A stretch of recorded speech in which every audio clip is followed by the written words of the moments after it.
Por favor. Bueno, en cuanto a su introducción, la infección por salmonela en aves de corral puede causar enfermedades clínicas crónicas, pero ha recibido una mayor atención internacional en los últimos años debido a su papel en los brotes de enfermedades humanas transmitidas por estos alimentos. Las enfermedades más conocidas en salmonela es paratifoidea, la enfermedad del pollorium y tifoidea aviar. Como podemos ver en las imágenes, vemos un ovario normal con folículos atróficos y una peritonitis fibrino supurativa. Siguiente, por favor. En cuanto a su historia, el pollorium, esta enfermedad fue descrita por primera vez en 1899.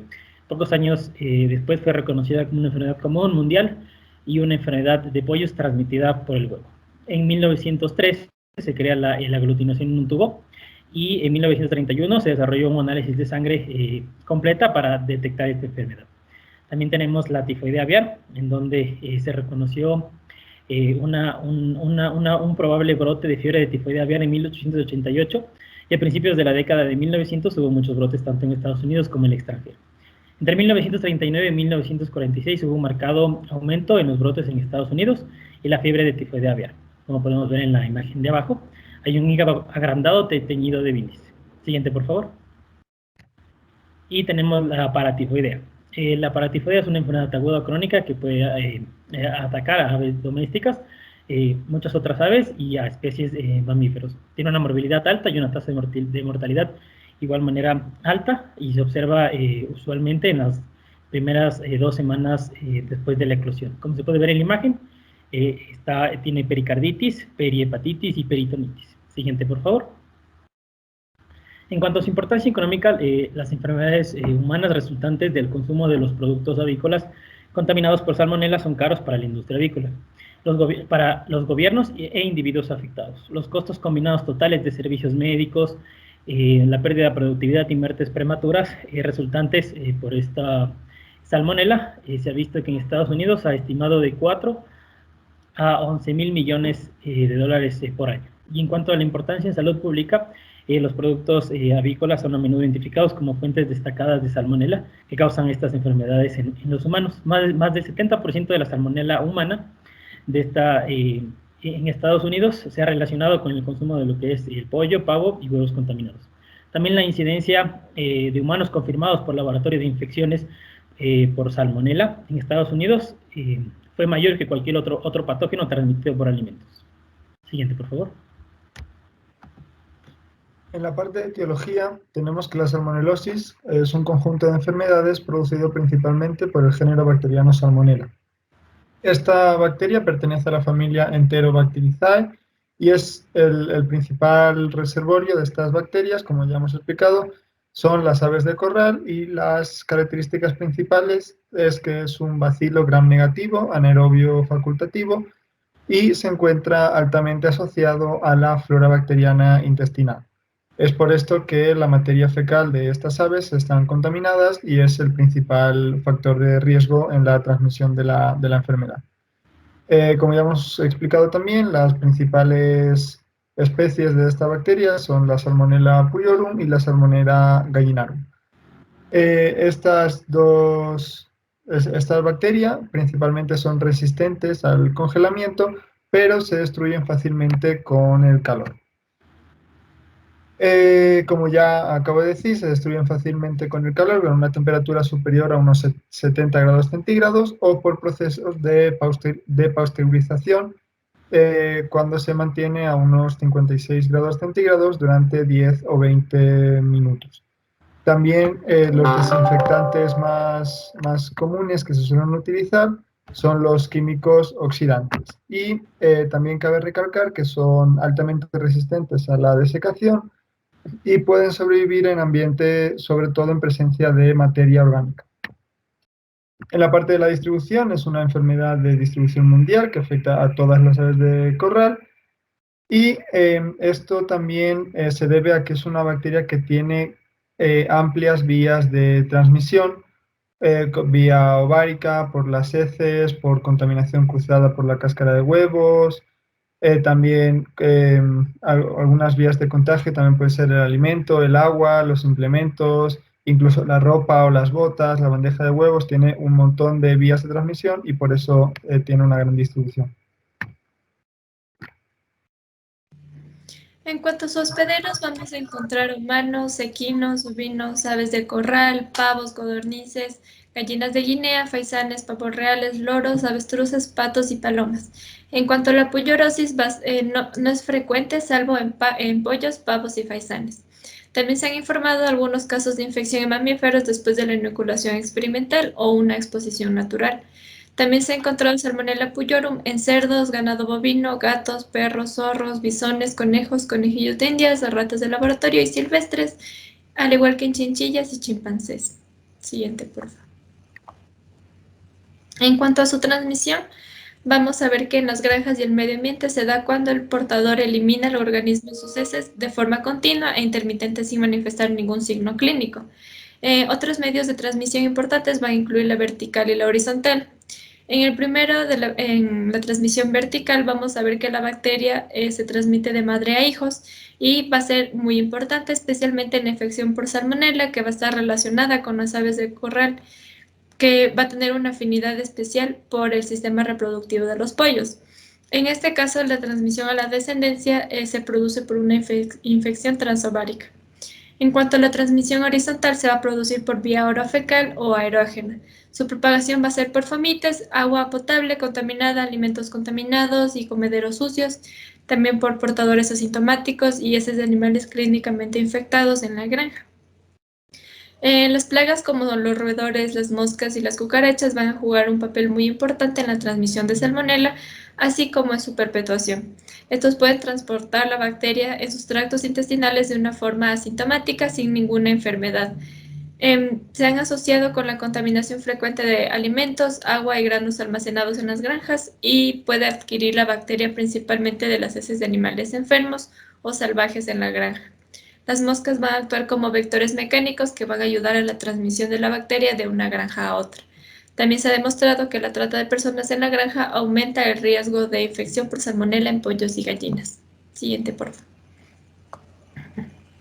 En cuanto a los signos clínicos, vamos a ver que generalmente solo las aves jóvenes presentan síntomas de puyorosis y el índice de mortalidad va a variar y puede alcanzar hasta un 100%. En el caso de que nazcan aves de huevos infectados con Salmonella puyorum o gallinarum, vamos a ver que poco tiempo después del nacimiento vamos a encontrar polluelos moribundos o muertos.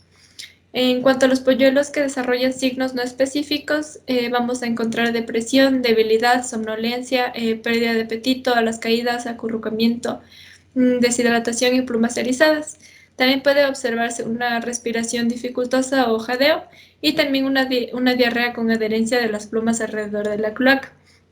También vamos a ver que el excremento puede ser blanco y viscoso en la puyorosis. En las aves adultas puede ser subaguda y se va a observar una cojera y una inflamación de las articulaciones y posiblemente una ceguera. En cuanto a las aves que van a sobrevivir, pueden presentar bajo peso y un escaso plumaje y es posible que no se conviertan en adultos productivos.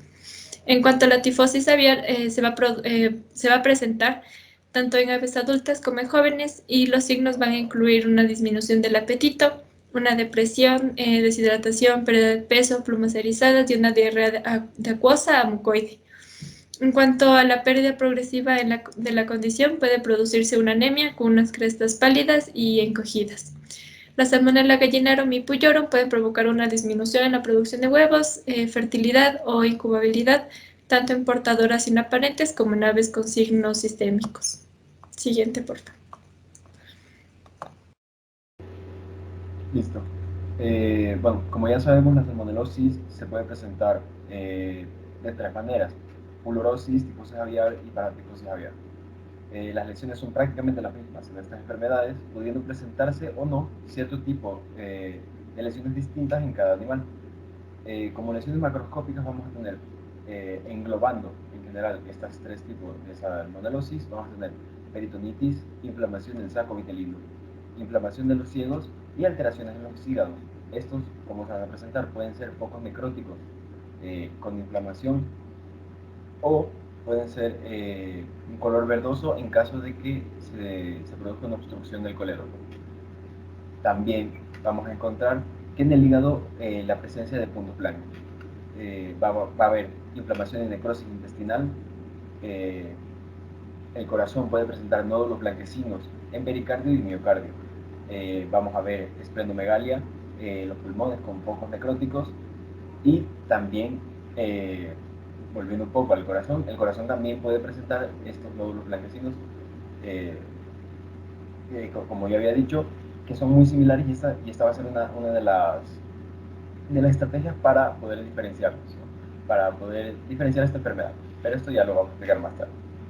También vamos a poder encontrar ovarios pequeños y deformes y testículos igual reducidos en tamaño. Siguiente, por favor. Perfecto. En cuanto a lesiones microscópicas, hay que definir las lesiones histopatológicas. En casos hiperagudos suelen limitarse a cambios vasculares en los órganos de esta enfermedad o los que se estén viendo afectados. En casos agudos y subagudos se ha observado necrosis multifocal en los hepatocitos con acúmulo de fibrina e infiltración de heterófilos en el parénquima hepático. Puede haber una infiltración peritoneal de heterófilos mezclados con linfocitos y células plasmáticas. En caso agudo también, el vaso puede presentar hiperplasia del sistema fagocítico mononuclear. Cuando se presentan casos crónicos, el hígado puede presentar fibrosis intersticial. También vamos a poder encontrar necrosis en la mucosa y submucosa del ciego, presentando en la luz restos necróticos mezclados con fibrina y heterófilos. Las lesiones más características se van a presentar en el músculo cardíaco, con necrosis de las fibras miocárdicas, infiltración de heterófilos, linfocitos y células plasmáticas. Siguiente, por favor. Ya. El diagnóstico. Para el diagnóstico se debe colectar muestras de heces frescas de las aves infectadas, sangre y órganos con lesiones, que estos van a ser los órganos diana. Con esto se busca el aislamiento del agente causal, el bacteriano, mediante un cultivo. Para identificar el tipo del serotipo de Salmonella se realizan reacciones bioquímicas. Se puede hacer una aglutinación rápida en placa colocando la colonia y el suero. Dependiendo de si se aglutina o no, se sabrá el tipo de Salmonella. También se pueden realizar pruebas ELISA o PCR para el mismo fin. Siguiente. Ya. Diagnóstico diferencial. Bueno, para el diagnóstico diferencial hay que considerar que debido a la gran variedad de lesiones y signos que presentan la salmonelosis en sus diferentes formas, se debe hacer un diferencial según las lesiones que se vayan observando. En los polluelos, los nódulos blancos en los órganos internos pueden confundirse con la enfermedad de Marek, pero esta se va a diferenciar identificando si hay una presencia de neoplasias, además que Marek va a presentar parálisis, lo que la salmonelosis no. También lesiones hepáticas que pueden ser causadas por Yersinia, pseudotuberculosis, pero, y aquí tenemos el problema de que el diagnóstico de campo entre estas enfermedades se vuelve difícil por la variedad de presentación de las lesiones. Así que la diferenciación se va a basar en el aislamiento e identificación de la bacteria. También hay que decir que como los signos clínicos y las lesiones no son patognomónicas, la enfermedad debe tenerse cuidado porque se puede confundir con los otros tipos de salmonelosis. Que también producen lesiones similares, especialmente el hígado, vaso e intestino.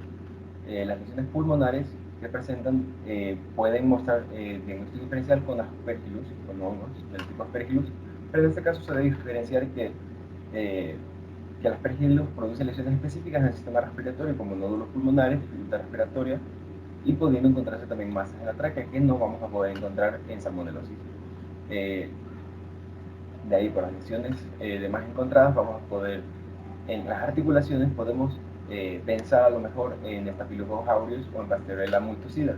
Sin embargo, teniendo las salmonelosis lesiones tan específicas a nivel de hígado y otras vísceras, cuando revisemos todo en conjunto, vamos a poder hacer una diferenciación relativamente sencilla. Las lesiones que se pueden observar en los ovarios o en los testículos deben diferenciarse de otras infecciones bacterianas como polibacilosis o infecciones por Staphylococcus o Streptococcus, que son entre los más frecuentes e importantes. Entonces, al diferenciarlas, es solo cuestión de ver cómo en conjunto las lesiones y problemas del ave, pues la salmonelosis va a presentar lesiones más extensas y no tan enfocadas en ciertos sistemas como esta bacteria. Siguiente, por favor.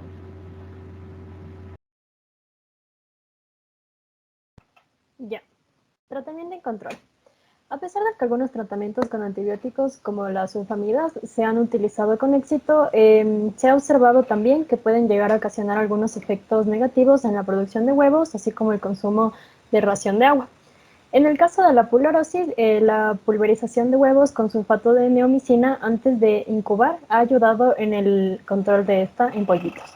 Y en cuanto a la tifoidea aviar, sumergir los huevos en solución de gentamicina de entre 400 a 800 partículas por millón puede auxiliar en el programa de control. Sin embargo, los programas de control y erradicación se basan en la identificación y descarte de las aves serológicamente positivas, ya que los portadores mantienen en estado de latencia a la bacteria, la cual es reactiva durante periodos de estrés y no existe un tratamiento eficaz. Para un manejo adecuado, se debe tomar en cuenta que las aves deben ser obtenidas de fuentes libres de salmonela, deben ser colocadas en ambientes limpios y desinfectados con prueba negativa para salmonela. Se debe también establecer criterios de bioseguridad adecuados y las granjas y galpones deben ser asegurados e impedir la entrada de fauna silvestre o roedores. Además, las fuentes de agua deben ser probadas y mantenidas libres de salmonela y debe existir un programa adecuado de aves muertas. Siguiente. Ya. En la actualidad existen dos tipos de vacunas para la salmonelosis, las vivas y las inactivadas. Las vacunas inactivadas se utilizan en aves reproductoras para transferir inmunidad materna a la progenie y su empleo en gallinas ponedoras disminuye la excreción fecal de salmonelosis y por ende disminuye la contaminación de los huevos. Además, los huevos de gallinas vacunadas adquieren anticuerpos humorales pasivos que impiden por un tiempo la multiplicación de la salmonela en el huevo. Y en cuanto a las vacunas activadas, su uso es restringido y está autorizado únicamente en algunos países. Tenemos la Gallinarum NR, que es útil para la prevención de la tifosis aviar, aunque solo puede ser aplicada en gallinas ponedoras.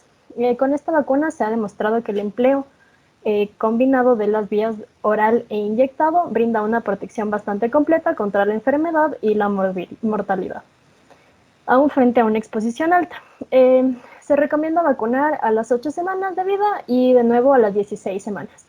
Y se debe evitar el uso de antimicrobianos antes y después de la vacunación. Sin embargo, esta vacuna no elimina la infección. Tiene la desventaja de que se elimina tanto por materia fecal como por vía transovo, contaminando el ambiente y los huevos.